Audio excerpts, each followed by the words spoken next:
தற்போது கிடைத்த அண்மை செய்தி. மதுரை மாவட்டம் மேலூர் அருகே டங்ஸ்டன் சுரங்கம் அமைய இருப்பதை ஒட்டி பொதுமக்கள் எதிர்ப்பு தெரிவித்து போராட்டம் நடத்தி வருகின்றனர்.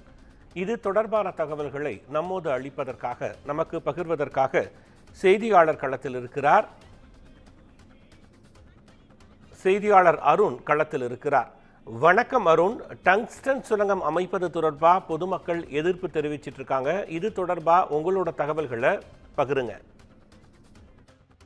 கோபாலகிருஷ்ணன், மதுரை மாவட்டம் மேலூர் அருகே டங்ஸ்டன் கனிம சுரங்க திட்டத்தை ரத்து செய்ய வலியுறுத்தி கிராம மக்கள் கடையடைப்பு செய்தும் அதேபோல கண்களில் கருப்பு துணி கட்டி தற்போது கண்டன ஆர்ப்பாட்டம் நடத்தி வருகிறார்கள்.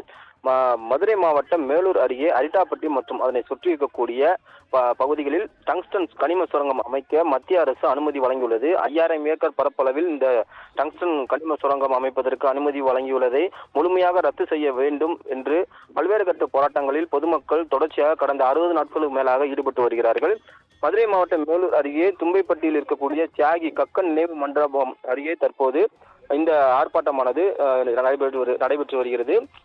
இதில் தும்பைப்பட்டி, அம்பலக்காரன்பட்டி, தாமரைப்பட்டி, சேர்வைக்காரன்பட்டி, உடையான்பட்டி, சாலக்கிப்பட்டி, லட்சுமிபுரம் உள்ளிட்ட 10க்கும் மேற்பட்ட கிராமத்தைச் சேர்ந்த 100க்கும் மேற்பட்ட பெண்கள் உட்பட கிட்டத்தட்ட 500க்கும் மேற்பட்ட கலந்து கொண்டிருக்கிறார்கள். மேலூர் பகுதியில் மக்களின் வாழ்வாதாரம் மற்றும் இயற்கை வளங்களை பாதிக்கும் வகையில் மத்திய அரசு வழங்கியுள்ள அந்த டங்ஸ்டன் சுரங்கம் அமைக்கும் திட்டத்தை அனுமதியை முழுமையாக ரத்து செய்ய வேண்டும் என்றும், மேலும் முல்லை பெரியாறு பாசன பகுதியை பாதுகாக்கப்பட்ட வேளாண் மண்டலமாக அறிவிக்க வேண்டும் என்று பல்வேறு கட்ட கோரிக்கைகளை வலியுறுத்தி வருகிறார்கள். மேலும் மதுரை மாவட்டத்தை பாதுகாக்கப்பட்ட தமிழ் பண்பாட்டு தொல்லியல் மண்டலமாக அறிவித்து பொதுமக்களின் வாழ்வாதாரத்தை காத்திட தற்போது இந்த மத்திய அரசு வழங்கியுள்ள டங்ஸ்டன் சுரங்க அமைப்பதற்கான திட்டத்தை அனுமதியை ரத்து செய்ய வேண்டும் என தற்போது ஆர்ப்பாட்டத்தில் கும்மி கொட்டியும் கண்களில் கருப்பு கொடி கட்டியும் தற்போது கண்டன ஆர்ப்பாட்டத்தில் ஈடுபட்டு வருகிறார்கள். கோபாலகிருஷ்ணன்.